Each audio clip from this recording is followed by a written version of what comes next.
folks. You're very welcome to this webinar looking at managing your farm through the dry weather. I think we'll all agree that it's slightly ironic that the first day of prolonged rain is the day that we're organising a webinar to look at managing your farm through dry weather. But if nothing else, that'll help the number of people who will be watching the webinar. I was speaking to somebody earlier and they said if you have lots of grass at the minute, you're either very understocked, you're a superb manager, or you live in County Fermanagh, and you could well be all three.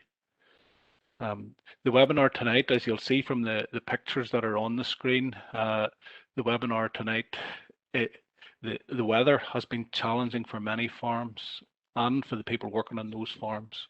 And tonight is about trying to help people address some of those issues. There's obviously been some regional and sector differences on the severity of the impact of that, but it is a real issue on many farms. And as the data that we'll talk about through the webinar this evening, even with the rain that's fallen at the minute and the rain the rest of the week, the effects of that prolonged period of very extremely warm weather will need to be managed for a period yet. The webinar tonight is being recorded, so if you miss anything and want to look back at it, that's possible. Or if you want to recommend to a friend or a colleague to have a look at it, that would be great as well. It will be on the CAFRE TV YouTube channel, and links to that will be communicated to everyone who's in, and it'll be available through the CAFRE social media channels. I'm Kieran Hamill. I'm the Senior Beef and Sheep Advisor with CAFRE. I'm based in Armagh, in covering County Armagh, and I'm going to act as the chair tonight. Just a brief outline of what we're going to do. We have 3 speakers, and then we'll have a panel with questions and answers, and that will include Robin as well. So we have Dr. Debbie Mcconnell from AFBI, who's going to cover the science and some of the data that on looking at grass check and grass growth and some of the challenges that have been there. Conal Keown from CAFRE will look at the implications for dairying, and John Sands will look at the implications for beef and sheep. And then we'll move into the questions and answers, and Robin Bolton from CAFRE will help address that and any questions that you have on the crop side. Through the webinar, we will be looking at questions and answers. So if you have any questions for any of the speakers, please use the question and answer, and you'll see if you're using your laptop, the question and answer button should be on the bottom right hand side of your screen. If you're looking at the screen, if you're logged in on your mobile phone, there should be a little 3-dot icon somewhere on your mobile screen. If you press that, the options will come up, and you'll have the option to do questions and answers and to submit a question. If you are submitting a question, please send it to all panelists, and then we'll all have a chance to consider the questions and get back to you. And we'll do our best to answer as many of the questions tonight as possible. Obviously, for farmers, animal welfare is uppermost in the minds of all livestock farmers. And ensuring animals have plenty of water, feed and shelter is a real priority. And however you get that water to them, however you get that feed to the animals, and farmers, as advisors, we have been out talking to farmers and making sure that that we're helping them get that, if you have sheltered fields. So farmers are primarily interested in making sure animals are well looked after. So that's just a brief introduction to what we're going to do. The first speaker tonight is Dr. Debbie Mcconnell. Debbie is a dairy grassland research scientist based at AFBI and a Nuffield scholar. So I'll let Debbie take you through her talk on the grass check and the data behind grass growth recently. Thanks, Debbie. Right, good evening, everybody, and thanks very much for that, Kieran. So as Kieran said, I just wanted to really give a little bit of a flavour of what we've seen so far this year in terms of grass growth and grass quality. And Unfortunately, it seems that sort of these atypical years are becoming the norm now. It seems that it's to be very uncommon now that we just get a good average grass growing year, and certainly, you know, as we look forward to things like climate change, we can really see the impact that that's having now on, you know, our grass growth and our growing season. As such, and that data is coming through really strongly in our grass check program. So I'm sure all of you are very aware of the Grass Check program anyway, but really to say that that's really the data that we've been monitoring, and that program really gives us a good picture of what's happening in terms of grass growth and quality around the country. For the past 4 years, we've been working with a range of dairy, beef and sheep farmers that are located across Northern Ireland, and those farms are measuring grass growth and grass quality for us on a weekly basis. And we've got weather stations on those farms as well, so we can really see, you know, what's happening and what the regional differences are out there. I will just say at this point, for anybody that wants more information and wants to have a closer look at the data that's a wee bit more specific to each of the regions, you can log on to the Facebook page or the GrassCheck website, and you'll be able to see individual station data there in a little bit more detail.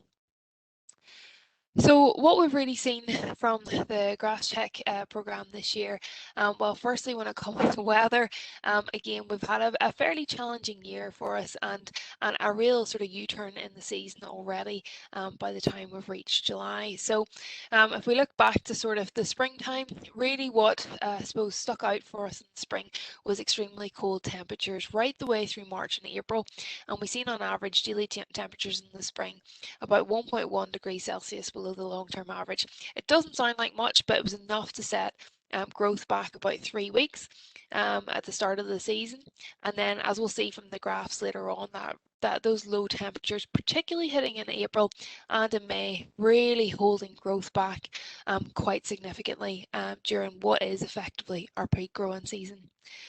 Coupled with that, we did have quite challenging wet conditions in May. We had 161% of our average rainfall, so we had a lot of rainfall in May. So that didn't really bode well for grass growth at that point either. Then when we sort of hit around the middle of June, we did take a bit of a U-turn. Things started getting sunnier. We thought, yep, we're on to a good wicket here. And certainly average daily temperatures rose quite significantly, 13.6 degrees on average. So they're up over and above what we'd expect for this time of year. And notably as well, rainfall then from about the middle of June on really started to fall away. So in June, we only had about 50% of the rainfall across Northern Ireland as what we would expect compared to, you know, our long-term average. But I suppose then what happened is that those dry conditions and those warm conditions, as we've all experienced the last sort of couple of weeks, really have settled in and have been here to stay. And we've really had limited rainfall in southeast, particularly in southeast areas across Northern Ireland, but as a whole, our rainfall totals for July are significantly below what we'd expect. The map that you can see of Northern Ireland there in the middle just gives you total rainfalls that we've recorded across our Grass Check station network in the first couple of weeks of July. And you can see that particularly for County Down, County Antrim, you know, virtually no rainfall being recorded in a 16-week or 16-day period there, and that really until today has continued. And that has led to extremely dry soil conditions being recorded at the start of the month very much in the southeast, but now sort of that stretching out to across the county, or across the 6 counties, with the exception maybe of parts of Tyrone and Fermanagh. So the graph or the map on the right hand side is a measure of soil moisture. And in this, the higher the figure, effectively, the drier the soil. So it works on a scale of 0 to 200. And normally good grass growing conditions we expect to be anywhere between about sort of 10 to 40. Once we get below 10, we're in very saturated soils. But once we get above 60, then we see growth becoming restricted. And certainly once it becomes above 100, growth is really starting to get hit hard. And you can see a lot of our stations there topping out well above or reaching the maximum value of 200. So very, very dry soils there, and really very little moisture available for plant growth. So then if we look at the impact of that quite variable weather on grass growth, well, the first thing that we've monitored as part of the grass check programme are plots that we have that we cut every 3 weeks at Hillsborough and at Greenmount.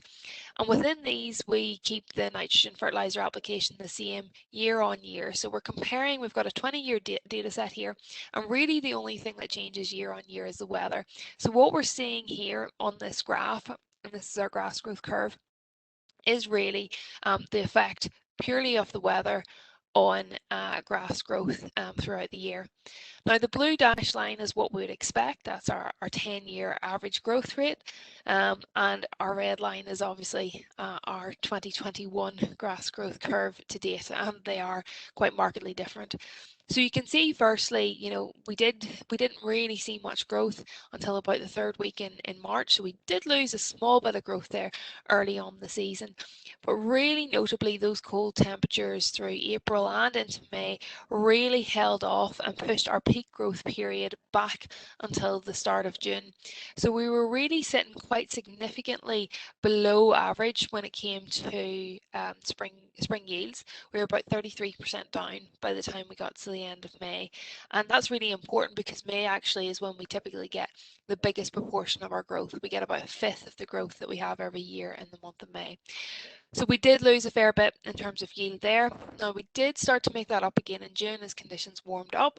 And we did see growth rates hit over 100, 110 kilograms of dry matter per hectare per day on a couple of occasions, but then really our soil moisture deficit started to kick in from the end of June onwards. And as you can see, we've had quite a dramatic reduction in terms of grass growth rate, and that has continued now for the last 4 or 5 weeks. So it's continually falling.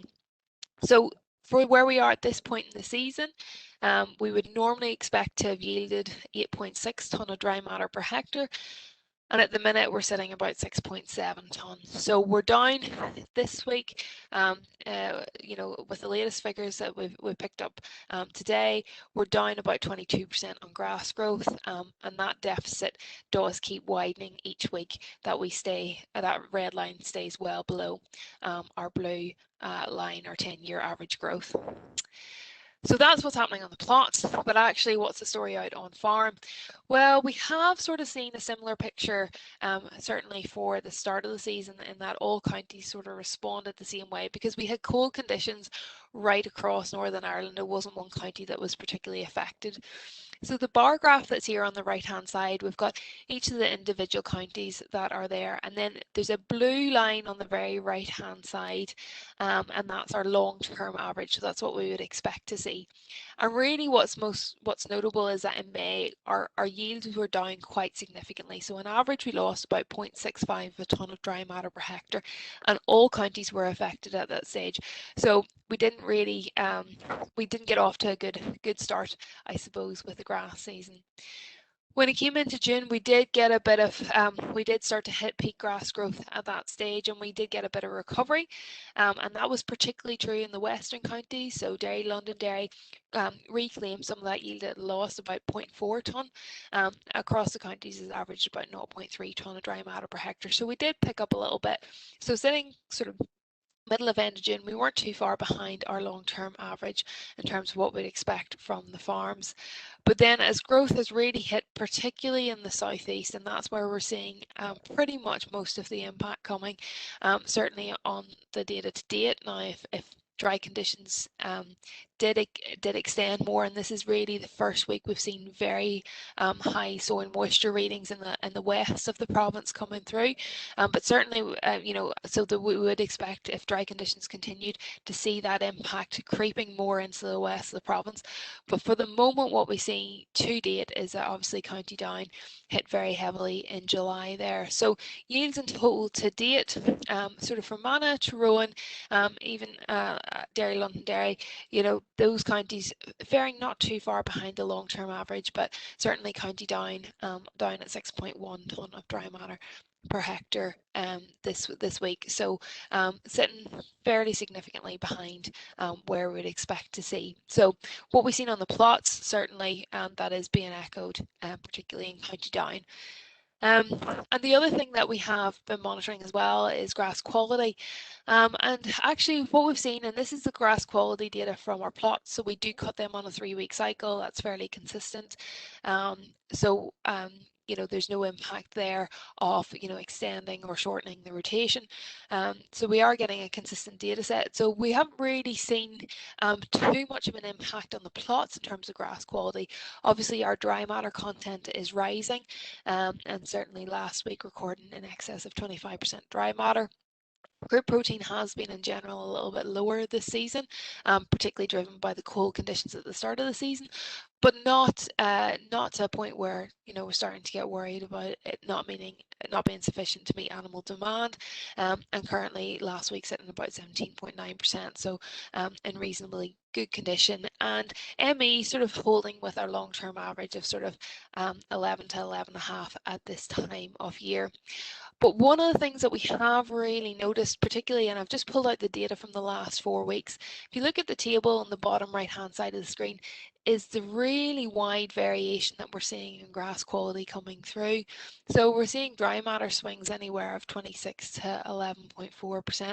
Now those low values possibly coming in because maybe sampling a little bit earlier in the morning when the dew's there. But crude proteins, again, phenomenally different, 27% to 13.2%, and quite big ME swings along with that as well. So, and that's the data that's coming in from commercial farms. So we are seeing, you know, that there is a lot of variability out there, and obviously that has implications when it comes to sort of trying to meet nutritional demands for livestock. So really, I suppose just to finish, what's the forecast then looking forward? And certainly if we and just move on to the next slide, the forecast that we have looking forward, well, today we've had a fair amount of rainfall. Our Hillsborough station is topped out about 21 millimeters at the minute, which is a good news. But in general, there isn't an awful amount of rain in the forecast out there at the minute. So our model, which was ran this morning, is suggesting that grass growth predictions will remain low for the next couple of weeks. I think averaging 25.8 and 27.9 kilograms of dry matter per hectare per day for the next 2 weeks. Now, what will happen is, hopefully, once there is sufficient soil moisture available in the soil, we should get some compensatory growth. If we look back to 2018, and that's a yellow dotted line in the graph that you can see, once we got back up to sufficient soil moisture conditions in around the end of August and start of September, we did see growth above average for what we'd expect at that time of year. And even on farms, we hit growth rates topping over 100 kilos, which is really unheard of at that time of year. And some of the research from the likes of New Zealand that have looked a little bit closer at drought conditions would show that when plants have been stressed and in drought conditions, immediately after that, once moisture becomes available, you get really rapid tiller growth, and that will be quicker than plants that haven't been stressed with drought. So we would expect a period of rapid growth.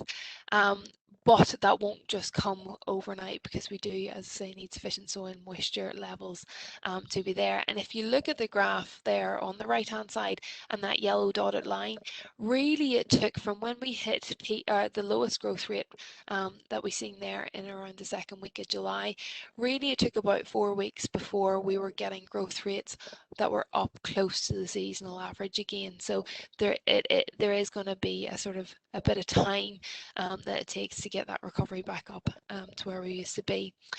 And in terms of our overall impact on our season yield, well, you know, looking back to 2018, certainly we were around a similar position at this time of year with about 6.5 tonne of dry matter per hectare. So we were about 1.4 tonne down, and we held on to that deficit, unfortunately, right the way through to the end of the season. So we didn't really make up the growth. At this point in the year, we normally have about 2/3 of our growth is already done, and so the capacity to make up those lost yields unfortunately tends to be a bit limited. So I think I'll just stop there and pass back to Kieran, but hopefully that gives you a bit of a picture of, I suppose, some of the challenges that we've been facing this year so far. Debbie, thank you very much. That was a sobering run through the data and what's going on. I think the summary for me is that the averages can be a little bit confusing, and for us or for farmers, it's what's happening on your farm is what's really important. You know, the dry soil at over 200, 200 units in deficit, that a few millimeters of rain this week isn't going to fix that. And 3 to 4 weeks of recovery that we still need to take action to mitigate the impact of that.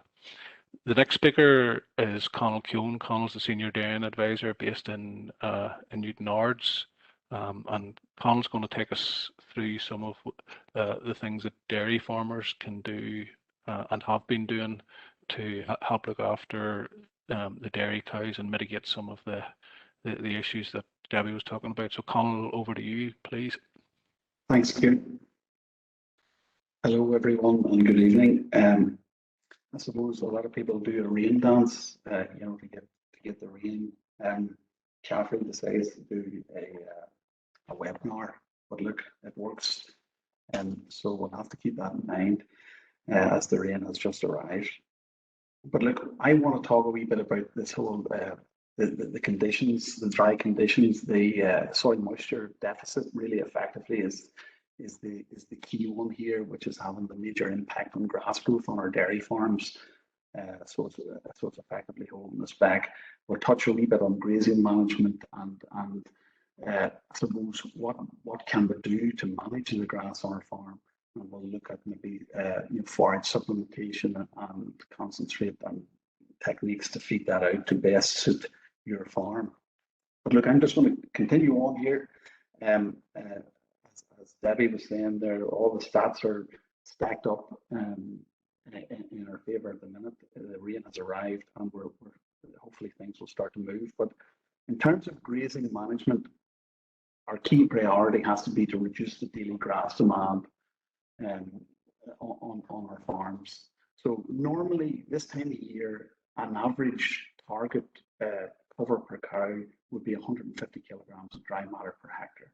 You know, so 3.5 or 4 cows to the hectare across our farm, and that would be a normal sort of target. Many farms in County Down are well below this target at the moment, even below 100 kilograms of dry matter per hectare. So our average covers in some farms in County Down are well below 1900 or 1850 kilos of total dry matter. So there's a real problem there. Effectively, there's no feed out there in the grazing blocks on farms. And it's about what can we do? How can we manage the farm, manage the herd to be able to fill that gap effectively? Some farms in the very east of County Down have been in this situation now for 5 or 6 weeks. So effectively, the cupboards are bare in these farms with average farm covers of 1800. Effectively, there is no grass out there for these guys. However, further inland in the province, it's just not as bad. And what I would be stressing would be for those farms to take fairly immediate action now. I know the rain has arrived, but look, grass growth has been stunted. It will take 10 days, a fortnight for this grass to come back in. So I think it's very important to find out where your grass growth is, where your average farm cover is on your farm, and manage that cover in such a way that you can maintain some grass in the cow's diet for as long as possible until our growth catches up again with the demand on our farms. Another issue that has been experienced, especially in the east of County Down, is rotation length. As farms stretched out their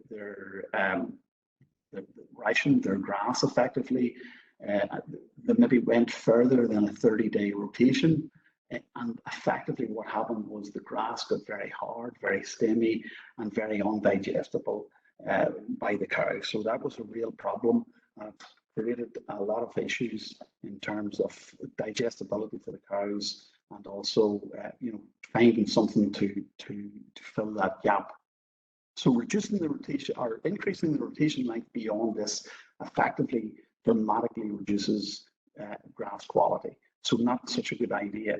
So we've got to keep our rotation length in around that 25 to 30 days. So this effectively means about 3.5 to 4% of your farm should be grazed on a daily basis. And then whatever is left, then that we need to balance the diet with either forage or forage and concentrate to make up that deficit. At the moment, fertilizer is probably not, well, as of yesterday, it was really ineffective. It wasn't, there was very little N uptake, but look, the rain has arrived now. So the fertilization policy on farms should really be reviewed now at this stage, and it should be a matter of getting as much fertilizer on as possible, try and get the grass moving again. But as I said, the issue will be timing now. You know, so we've got rain today, so I suppose the timer has started. It probably will be between 7 and 10 days before we see any dramatic change on our average farm covers and farms. So effectively, what I would suggest would be farmers hold off returning cows to grass if their average farm covers below 1900. They should continue the policy that they have now at the moment, continue feeding forage and supplement to cows and with whatever mechanism they are doing until average farm cover starts moving upwards towards that 2000 total cover. So this is a very important point. So yes, nitrogen needs to get on. We need to get moving with nitrogen, but we do need to just delay returning cows to paddocks if we're in the situation where our average farm cover is well below target. So in terms of the feeding, forage and supplements, there's been, I suppose, a lot of debate as to where should we be feeding, how should we be feeding, and what works best on our farms. And from my experience just from around farms, it seems to be every farm's different. Every farm has different facilities, different machinery available on farm, and the different labour availability, which is a big factor because feeding additional supplements can certainly be a big drain on labour. And it's something that has to be done, so it's a major challenge. But we've got a number of options out there that I'm going to highlight here that seem to be working relatively well. There's the 100% feeding silage plus meal in a shed or in a convenient paddock. So if you've got a paddock close to your milking parlour that's maybe ear tagged for potential reseeding later in the year, we should maybe look at that paddock. And a lot of farmers have employed this policy whereby they're feeding extra forage out in the paddock. There's a good foundation for the cows to walk on. There's very little slipping. Cows are very comfortable. And then feeding additional concentrate through the parlour during milking time. Some other farmers are implementing the policy of letting cows walk in and out of sheds. So the cows are in a paddock and they're also accessing the shed or a feed passage or a cuticle house.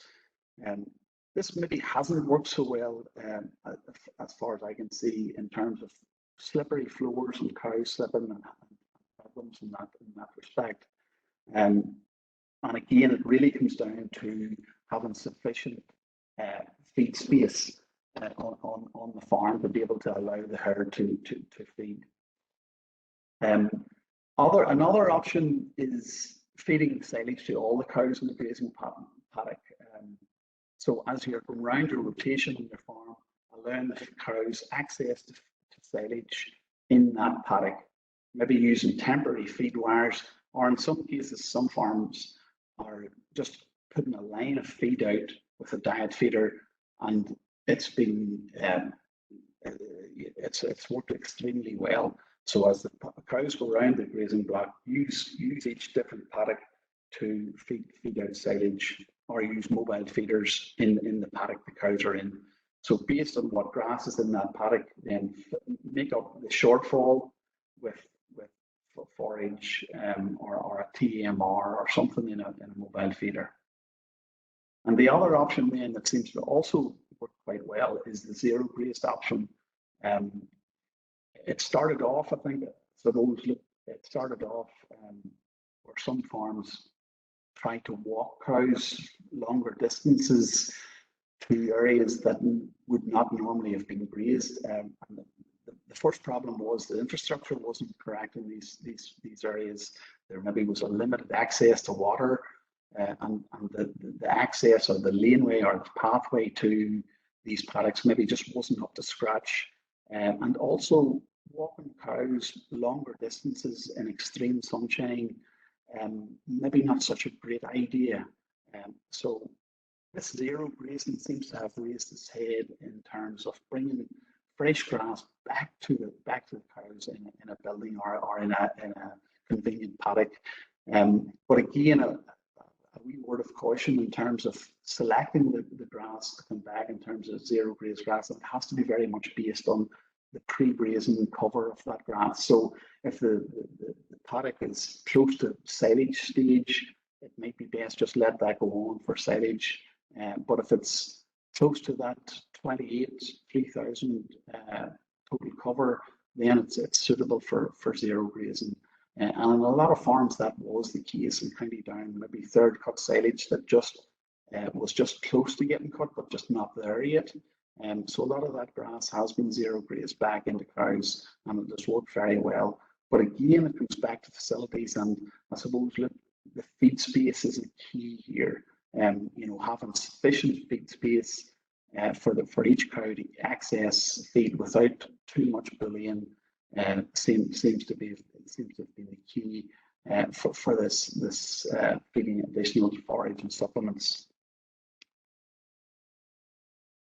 So the next point I just want to stress would be from the parlour feeding.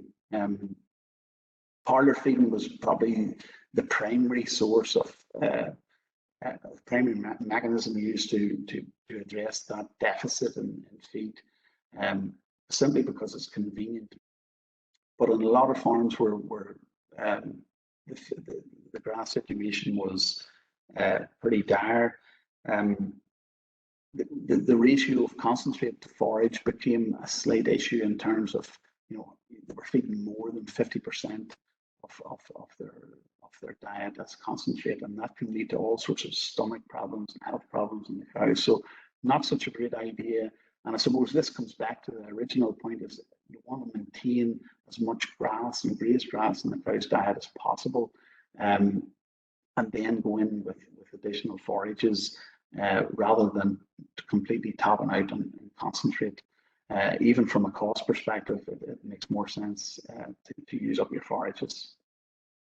And the other key point, I think Debbie alluded to it slightly there in her presentation, was that in dry conditions, grass generally has a lower food protein, and it's simply because it's not taking up as much nitrogen.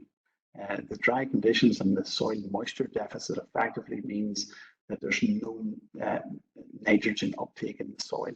I suppose, look, the grass plant was under severe stress. It was in drought, so there was very little movement in terms of N uptake, and that effectively meant lower protein feed. So our grass, that whatever amount of grass we'll have left, was lower in protein. Then we were also feeding lower protein silages, and a lot of farms maybe didn't change the ration or the formulation of their concentrate quick enough. So they were maybe already on a 14 or a 16% protein nut. Combine that with low grass protein and low forage protein, and we've got a serious shortfall then in terms of protein and probably energy as well. So that's what effectively impacts on herd performance. You know, not only milk yield, fat, and protein, but also, and probably more importantly, is fertility performance. So we really have to maintain a balanced diet going into the cows and ensure the cows are getting sufficient energy and protein in periods like this, so that performance isn't too significantly affected too significantly. I suppose the other thing is it's maybe just not as bad today now that the rain has arrived. But the other key area that raised its head throughout this whole drought period was the water situation, and getting water to cows seemed to be a real challenge on many farms, whether they were using mains water with pressure turned down, etc. It is the key in dry weather. And what some farmers have done in the conditions that they've put in larger drinkers, they've put in multiple drinkers in the field, and in the case of the convenient paddock scenario, a lot of farms have put in 6, 7, 8 water drinkers in that paddock, and that has worked well because they were basically building up a well of water for the cows to access all the time. So water was key, and I suppose it's maybe just not as critical now, but the key point I would like to stress is that now the rain has arrived, so we've got the moisture, but we are still short in terms of our grass growth. So we're going to have to wait. There's going to be a delayed reaction here. We're going to have to wait for that grass growth. And what I would suggest would be continue on the path you're on. Meet that forage and feed requirement that that your herd has, and get your nitrogen on now. The grass will respond, but as I say, it will be 7 to 10 days before we see a proper response. And hold tight until we see an improvement in our average farm cover before cows properly return to grass and grazing in a proper rotation. So let's sit tight for another while, and hopefully things will come right again. Thank you. Conal, thanks very much. I think the cow and cow milk yield is probably similar to grass yield, that if you lose some in mid-lactation, similarly if you lose grass yield in mid-season, it's very hard to make it up. So you're trying to do everything you can not to lose that yield, because it's not going to be made up. I think it's important, as you said, even with a little bit of rainfall now, the deficit's still going to be there. And for people who have been grazing second and third cut silage, there's a potential deficit of winter fodder, which will need to be addressed as well. And we'll maybe come back to that in the questions. So we'll move on to John Sands. John's a Senior Beef and Sheep Development Advisor, and John's based in Downpatrick, again covering a lot of the County Down and County Antrim, where there has been significant issues. So we'll let John take you through some of the impact of the weather on the beef and sheep side, and some of the things that farmers can do to mitigate those. John, over to you. Thank you, Kieran. I suppose to start, Debbie had mentioned the 22% reduction in the grass so far. I was trying to think, if you were to ensilo all your grass, if you had a 500-ton silo, basically this year you would only have 400 in it, less than 400.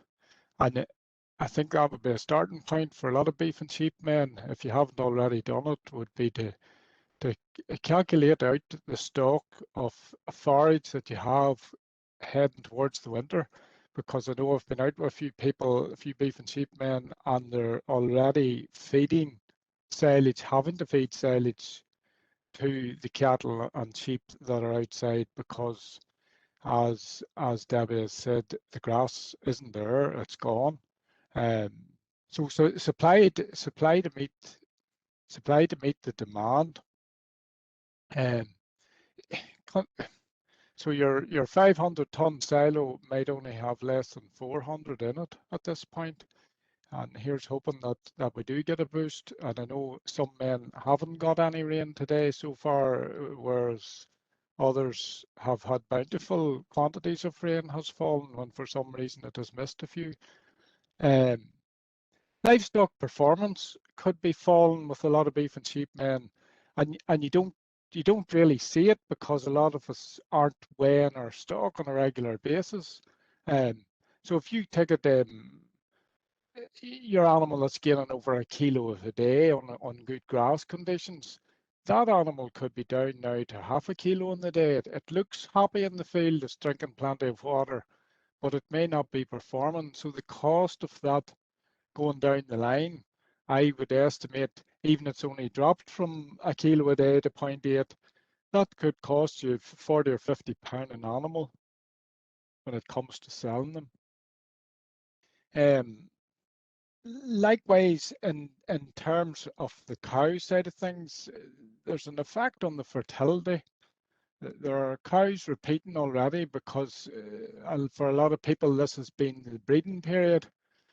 And if a cow repeats and loses 3 weeks, you know, that means the calf that she produces next year is not there for 3 weeks, gaining 1.2 or 1.3 of a kilo in the day. And likewise then, if you calculate that out for that 3 week period, that calf's 3 weeks younger, so it effectively could lose you another 40 quid, 50 pound when it comes to selling. So it's quite serious. And likewise, if the situation got worse, you could lose the fertility of the cow completely and not get her back in calf and have to cull her next year. It's similar to the dairy cow, as Connell has been saying there, the same problem exists. She's not getting her daily requirement of energy, protein, etc. So if we just move on, what do you do as a beef and sheep farmer? You know, you have to supply additional feed to meet the demand, and in a lot of cases, beef and sheep men are already doing it in the areas that are badly affected. The feeders are in the fields, silage is being fed, and if it's not silage, it's meal or it's hay. The other thing you need to do, reduce the demand. And I think because in case of a dairy farmer, your dairy cow's coming in and out of the yard twice a day and you're in control. But the beef and sheep man, he tends to put off the rainy day. Cows aren't easy handled, they're away from home. Other beef cattle are the same, and you tend to ride the storm and hope that the problem will sort itself out. But you do need to reduce your demand. Based on Debbie's soil moisture deficit figures, this problem isn't going away in the next 2 or 3 weeks. So reduce your demand and introduce control methods, because most beef and sheep men don't tend to control. We set stock animals, and when the field of grass is eaten, we move them on to the next one. Conal had said there about most of the dairy farmers are back down to an average cover of 1,800 kilos of dry matter, and they should be at 21. Looking at beef and sheep farms in County Down this week, they're below the 21. They're below the 18. 2,100 kilos to me means that you have 2 or 3 fields of grass coming on, blowing in the wind. But on the beef and sheep farms, there ain't any fields blowing in the wind. So can we move on to the next slide, please? So you need to take control immediately. Have you calculated out your demand for winter fodder? Do you know how much grass you have? Conal referred there to the dairy farmers that are measuring grass. They know what's out there. They know how much they'll need for the winter. You need to do that and do it quickly. If you haven't set up a control system, a grazing system, do it. That'll, for some of you, that'll mean going to your local store and purchasing an energizer, as it's called, an electric fencer, and a few 100 meters, a few rolls of plastic wire and posts. And it's only a few £100 of investment that'll enable you to control what the beef and sheep are eating, because it's a limited supply, and in some cases it's maybe beyond that. Hopefully the rain that has fallen today on most farms will turn things around fairly quickly, but what little grass you've left, I think, control it, ration it, because we all know a suckler cow, she doesn't stop eating. You give her a field of grass. When it's done, she stands at the gate looking the next one. So control your grazing. Control your grazing, and as a lot of men are having to do at the minute, they are buffer feeding. The silage trailers are in the field, the ring feeders are in the field, and the meal trucks. The beef cattle are getting fed meal to push them on, and the cows are getting the silage. And it is contenting. I suppose the simplest thing you can do is to say to yourself, what stock can I sell? Hopefully you're not closed with TB, that the option is open to you to take those cattle or sheep to the live market. If you're closed with TB, you have a limited option. The only place you can go is to slaughter. So if you have cull cows are worth a lot of money at the minute. The processors paying a high price for them. If you've heavy beef cattle, maybe it's time to get them in and weigh them. Don't be dosing for worms and considering selling them. You know, I know you'd like to take them to heavier weights, but I don't think by what Debbie has said, we're not going to get that boost in grass growth to enable you to do it. So they're only going to cost you more money because you're going to have to buy concentrates to put the weight on. So think about slaughtering heavy beef cattle, and they are there. You have them. Poor performing cows, early weaning. There isn't a problem with weaning a 200 kilo or even a 150 kilo calf.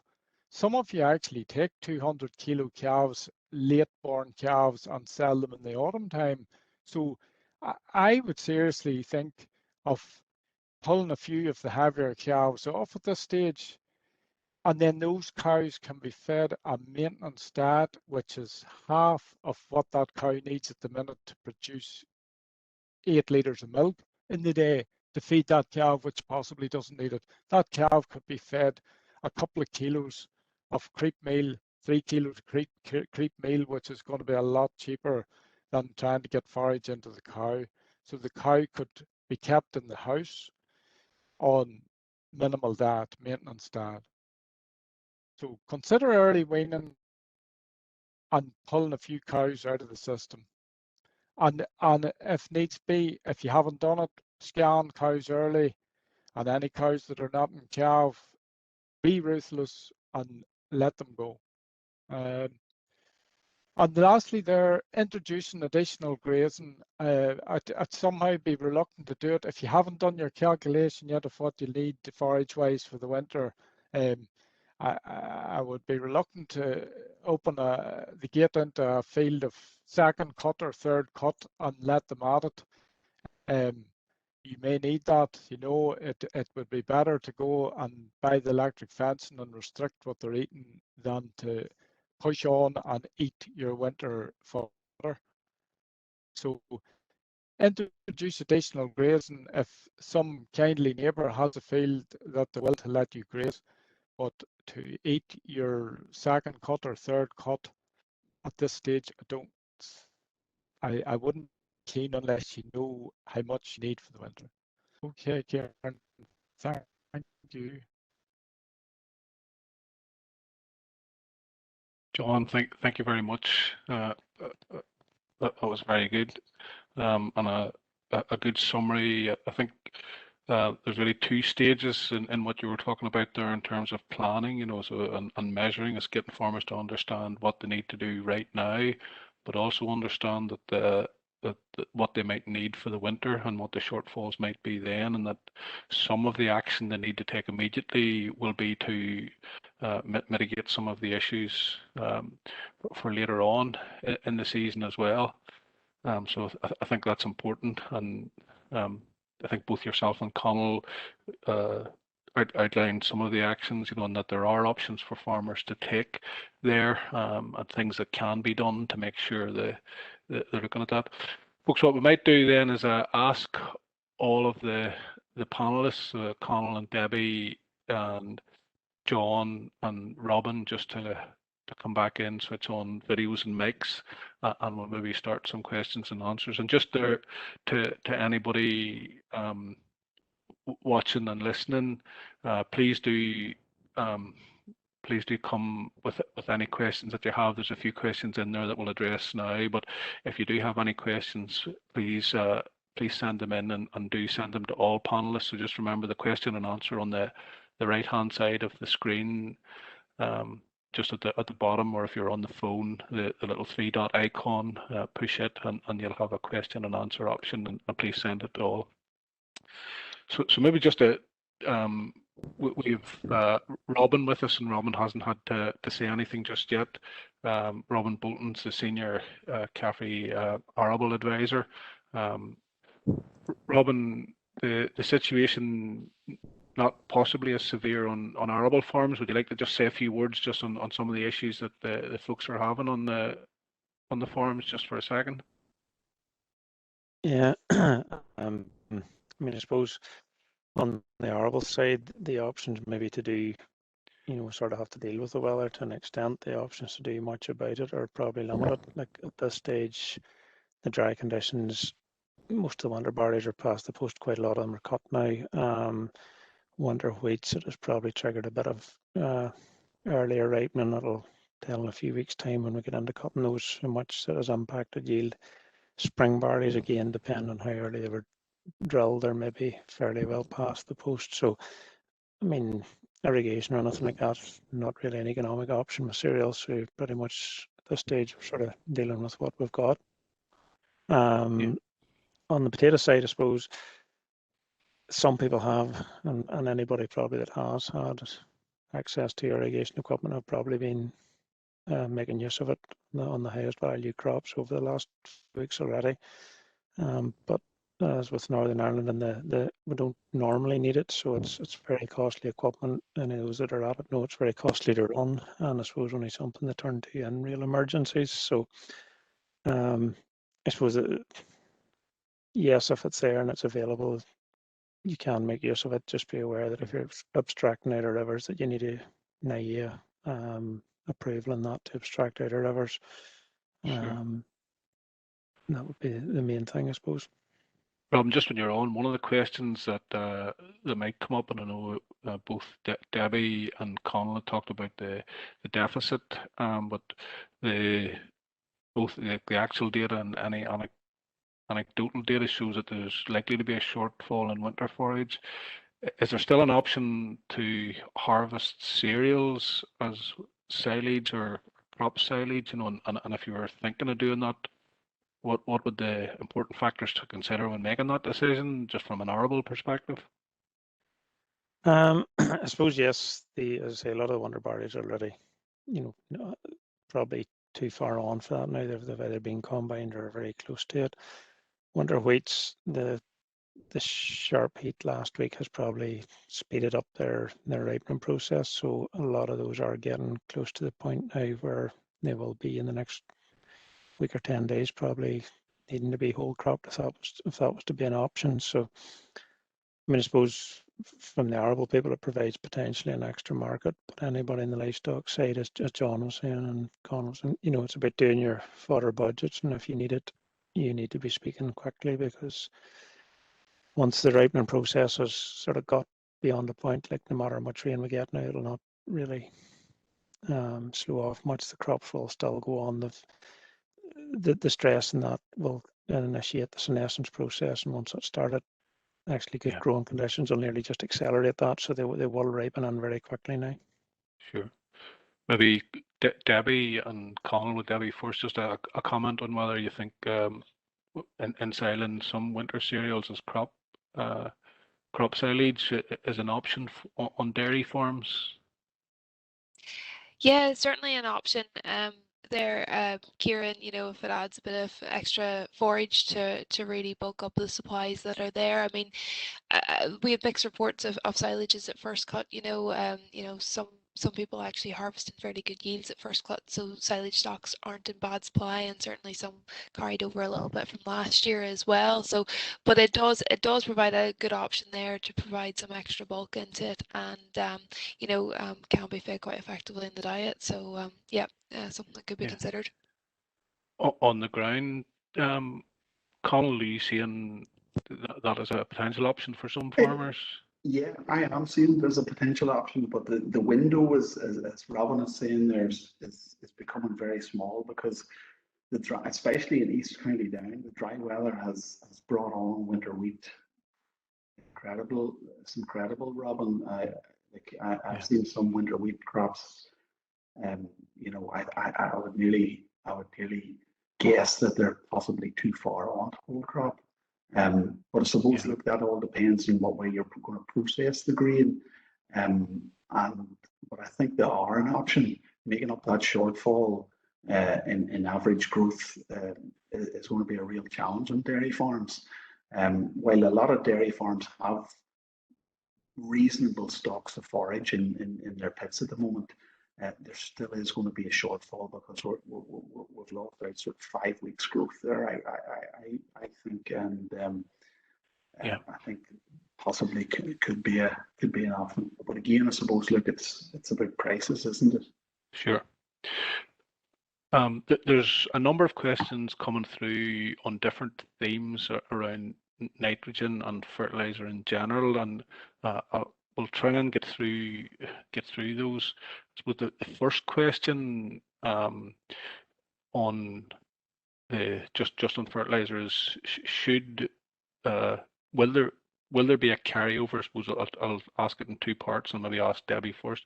Maybe will there be a carryover for fertilizer that has been applied, but obviously if there hasn't been any nitrogen uptake? So, and secondly, at what stage now should farmers be going with fertilizer? Yeah, if I had a crystal ball. I think if we look back to 2018, what actually happened is, when we did have quite a lot of it, when we did have that drought, a lot of people did go out and sow fertilizer, hoping that it would stimulate a little bit of growth.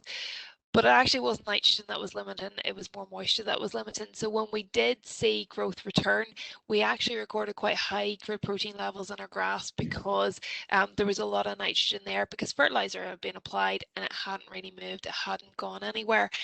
The thing to bear in mind is that moisture is really what is limiting. And because there has been quite warm temperatures in the soil, the mineralization, or the rate of nitrogen release from the soil, will be higher than in cooler conditions. So what's actually happening is the soil's supplying a wee bit more nitrogen. If we have applied fertilizer a little bit earlier in the spring and it hasn't been used, yes, there can be some carryover there. So actually, I would expect, if we're looking back to 2018, to see swards really performing quite well, because of the nitrogen that is already there, or some of it that's already there that hasn't really been used up, or is being supplied naturally from the soil. That said, obviously, once we do get a rapid bang of growth, there'll only be so much nitrogen there that's existing in the soil to deal with that. So we will need to then be fairly active once we start to see grass growth start coming again, and getting those nitrogen applications on. I think the thing to bear in mind is, certainly, obviously, dry conditions this time of year, urea is definitely out of the picture. We don't want to be risking losing any wee bit of moisture at all. You'll start to stimulate lots of ammonia loss to the atmosphere, so we want to take that out of the equation. So it is urea with an inhibitor if we're considering using urea at all, or using CAN. And yes, be prepared to go with fertilizer when grass starts coming again, but if it is a wee bit if there's not an awful lot of rain in the forecast, you might not get that bigger response out of it right away.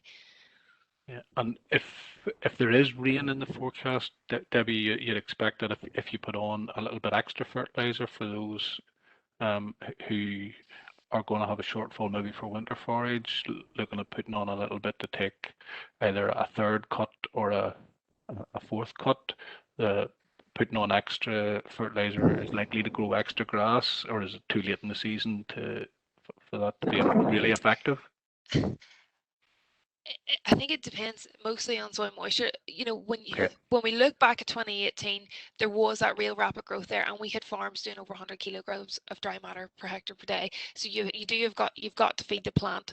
So if there's sufficient soil moisture there, some of the research would say that compensatory regrowth can last from 6 weeks up to 2 months. So I think if conditions are looking good, there is maybe an argument for applying that little bit more, but bear in mind that your soil is also supplying you a little bit more as well, you know, so there is some background nitrogen coming in there. Don't just put the fertilizer on and hope. Actually take account of the conditions on your farm, and just because it's on doesn't mean that it'll work. Yeah. That makes sense. Connell, there was a couple of questions just on reseeding that I think are important. I'll maybe ask you to answer those. So the first one is a simple one. What advice would you give if it remains dry or very dry, just on reseeding today? It's probably traditionally a time that people will be thinking seriously about reseeding. Yeah, I think it would be just a hold fire position I would take on that one, Kieran. It's just simply too dry, especially in East County Down. Anyway, it's certainly too dry. The peninsula and the vast majority of County Down. I think it would be prudent just to hold fire on the reseeding just yet. End off. Yeah. I think on that, Kieran, I think what you're looking for reseeding is making sure you have a sort of consistent days of rainfall in the forecast, because really, you know, what we need when a plant's going to germinate is oxygen and water, and the presence of water is what stimulates the germination. And as soon as that happens, you've got a plant which is in a race against time to get leaves up above the ground before its energy stores sort of disappear. And once the grass comes up above the soil surface, you've got about 5-day window before all the energy stores are used up. So if you've got a little bit of moisture now and then it gets really dry for a week, well, that plant's going to germinate, but then it's not going to go any further, and then that's when you're going to get to it's going to die. Yeah. Whereas I understand. if it's dry and you sow it and it doesn't germinate, well, it's fine. It'll just sit there in the soil until moisture comes, you know. So it's more looking at that long-term forecast is what's particularly important, I would say.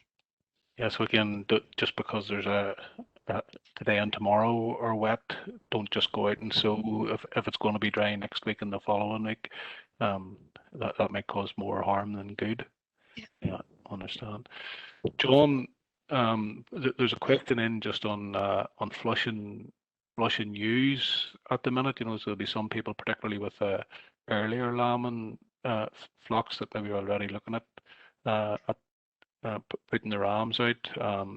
So if you're looking at flushing ewes and not much grass, suppose the options are: is there some other way to help boost ewes, or would you hold off for a few weeks until there's better quality grass there to do that? I've been trying to hold off. Same thing with the reseeding, but unless you have good quality round bale silage or something, you know, high dry matter silage that could boost them, but they would need to be on it. They would need to be on it for a few weeks. I would have thought if you suddenly change the diet on them and try and flush as such, and then try and breed them, it probably backfire on you. But I suppose again, plan ahead. I've been trying to hold off. It's an exceptional year, but if that's going to mess up your whole management of your flock down the line, you may try and flush them using high quality round bale silage or possibly concentrates as well. Yeah. And John, if you were looking at feeding lambs now, you know, just if grass is running out for quality, you know, how much meal and what type of meal would you be thinking of giving to lambs, just to keep them growing? If you feed the pound of meal, half kilo to them, get them up, build them up onto that there. And protein wise, as we said there, it depends what else they're eating, but the protein's going to be down, so you'll need to get them onto a good 16% protein feed to try and finish them. There's a lot of men are already doing it, have to do it. There's nothing else there to eat. And you think And then again, I suppose if you're fortunate enough to have that high quality round bale silage, high clover silage, that'll take away the need for the concentrates. yeah, and in terms of feeding concentrate the lambs, is there any particular method for feeding that you'd recommend? Feeding in the field situation, Yeah, not particularly. Every man has his own way of doing it, I suppose. That would be it. I suppose, like Conal had said about the dairy cow, to reduce the amount of stress that's caused while feeding them.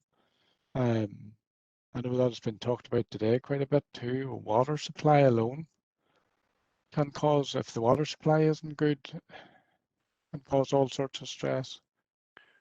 yeah. So basically, if you're going to feed concentrates, you have to be much more careful about making sure they have access to clean water. And I suppose just because there's a drinker in the field, it doesn't mean that a lamb can actually reach up to the drinker. No. A lamb's not as tall as a cow. It's pretty straightforward. Yes. Yeah. Debbie, there was another question in just on P and K. We mentioned sort of the nitrogen side and looking at either protected urea or CAN for nitrogen. Would there be a benefit at this time of the season to actually put on P and K? Where it's normally recommended to try and get that on earlier in the season. Again, unfortunately, what's really restricting growth is lack of moisture, Yeah. and it's unlikely that any additions I can see that of P and K would really do anything different there that would stimulate the growth, unless there's an issue where they're lacking in the first place on specific fields. It's not really, I don't think, going to do, in my opinion, going to do anything over and above what you would expect it to normally do. So unfortunately, it's a matter of sort of sitting tight and hoping that sufficient moisture comes more. So, I can't see any added benefit really of it. Yeah, that makes sense. Conal, you mentioned just in your talk just about looking at where's the best place to supplement cows. So is there more folks that would be trying to keep them in one paddock or keep them inside?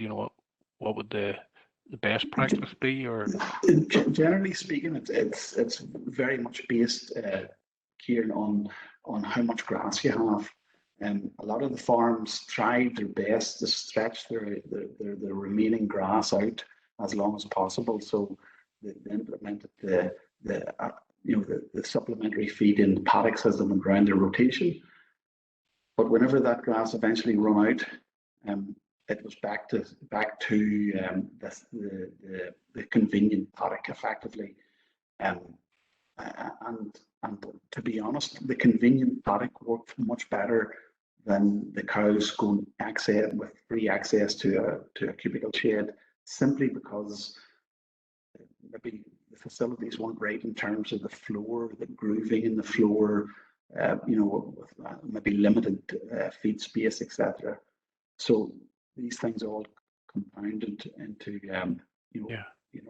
problems effectively. So while the cows were out in the paddock, in the convenient paddock to the milking parlour, it worked well. But the problem I see now, Kieran, is the weather has changed slightly now. That convenient paddock mightn't just be as pretty today after the rain. So maybe plan B might have to come into action here on a lot of farms, and they might have to return to maybe a different paddock, or maybe move back inside permanently to allow that cover to recover. And I suppose if the weather's a little bit cooler and inside, the atmosphere inside may be a little bit more inviting for those cows. Yeah. Absolutely. John, on the beef side, with either suckler cows or finishing animals, are you seeing any difference in people using supplementary feeds, whether it's forage or or concentrates? You know, people moving cattle back into the house or just feeding in the paddock? No, so in those areas that actually resemble the Australian outback in places, I think we're not, as Conal said, extreme east down, it's burnt beyond belief. But the stock at the minute, keeping them in the field, far more content in the field.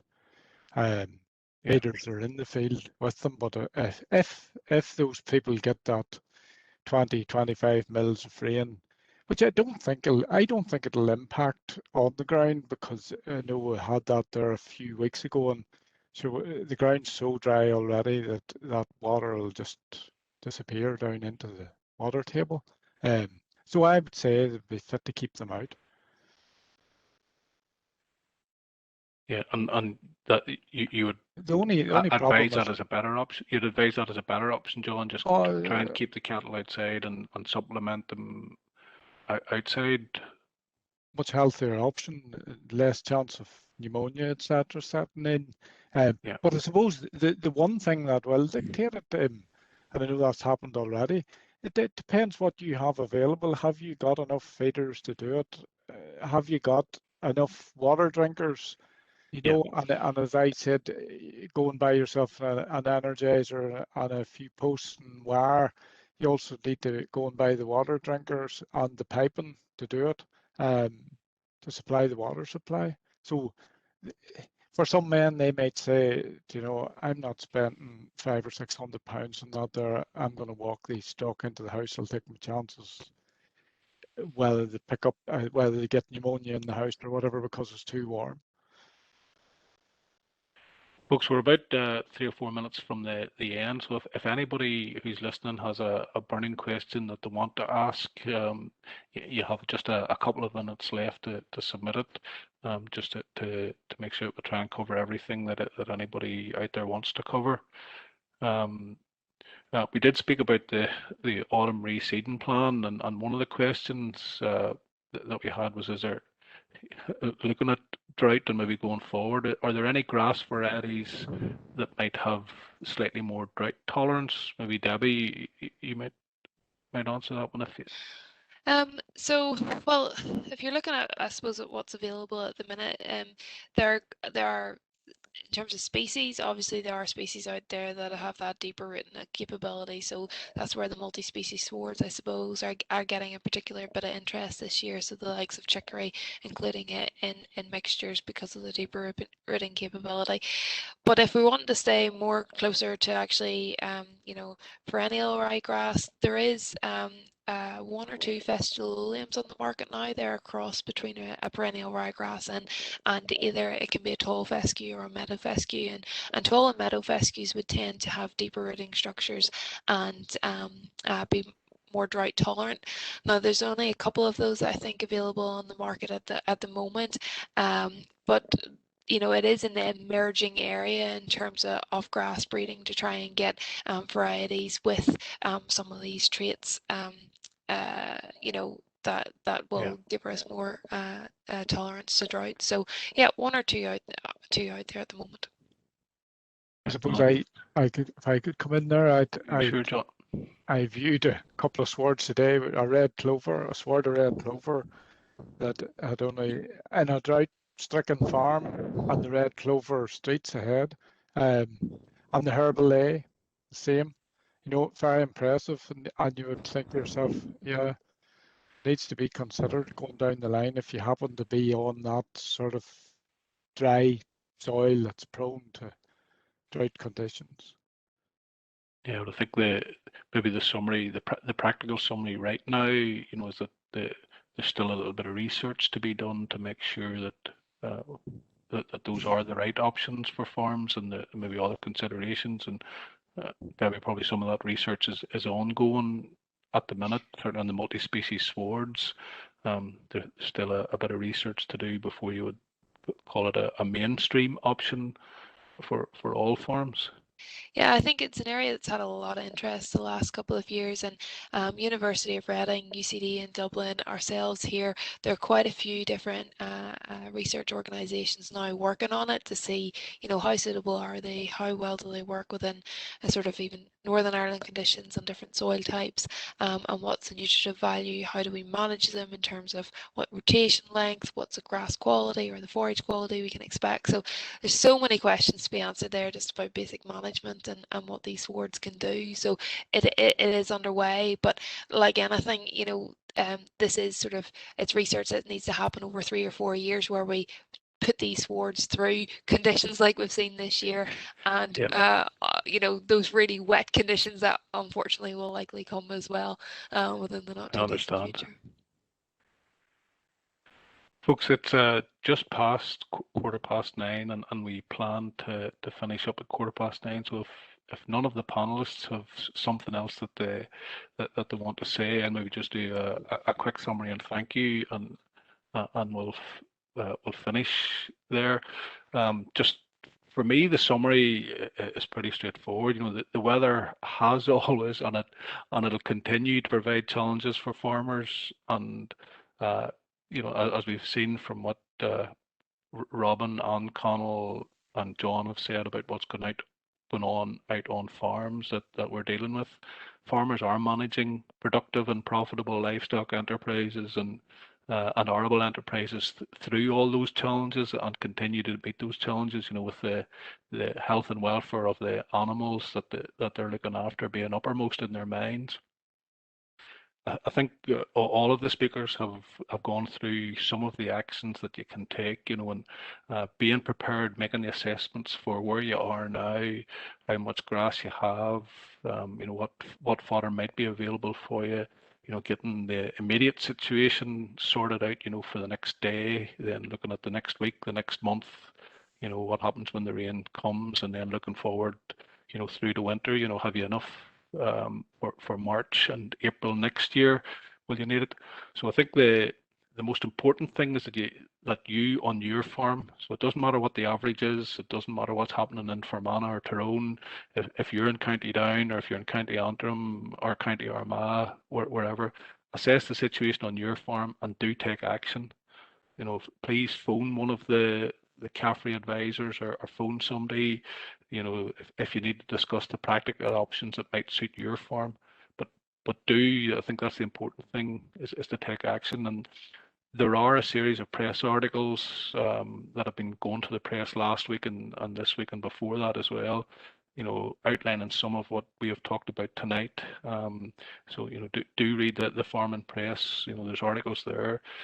The Grass Check website, and Debbie and her colleagues are doing a phenomenal amount of work there, making sure that the data is available to as wide an audience as possible. So whether it's the Grass Check website or all the Grass Check social media accounts, so you'll get the grass predictions there, and that will help with planning. So a big thank you to all the speakers, to John and Connell and Debbie for taking us through the talks, and for Robin to being part of the panel as well. And a thank you to the people who are supporting us, the support staff, Pamela and Hannah and Rachel, for making sure that the webinar was able to run smoothly. I thank you as well. You'll see through some of the presentations, there was quite a few pictures from farmers. So I thank you to the farmers who allowed the pictures to be taken and used, and some of the advisors who took those pictures.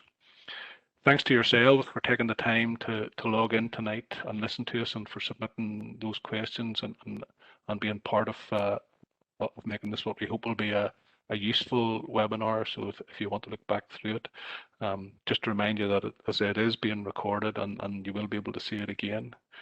So again, thank you very much. Good night.